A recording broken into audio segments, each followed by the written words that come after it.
அடுத்து நாம செய்ய போற எக்ஸசைஸோட பேரு நாசிகாக்ரா திருஷ்டி, நோ ஸ்டிப் கேசிங்னு பேரு. இத செய்யறது ரொம்ப சிம்பிள்.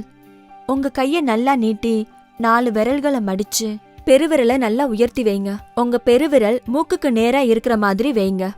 சரியா வச்ச பிறகு உங்களோட பெருவிரலை மெதுவா மெதுவா உங்க மூக்கு கிட்ட கொண்டு வாங்க. அதே நேரம் உங்க விரலை தொடர்ந்து முறைச்சு பாருங்க. விரல் மூக்கு கிட்ட வந்த பிறகு அப்படியே நிறுத்தி அடுத்த 5 செகண்ட்ஸ்க்கு கூர்ந்து பாருங்க.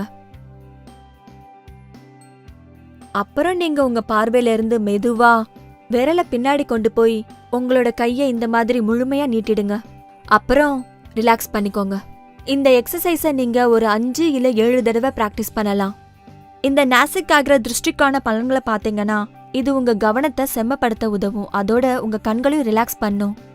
நீங்க இந்த ஆசனத்தை செஞ்சு முடிச்ச பிறகு கண்களை மூடிக்கிட்டு ஒரு 10 செகண்ட்ஸ் ஓய்விடுங்க.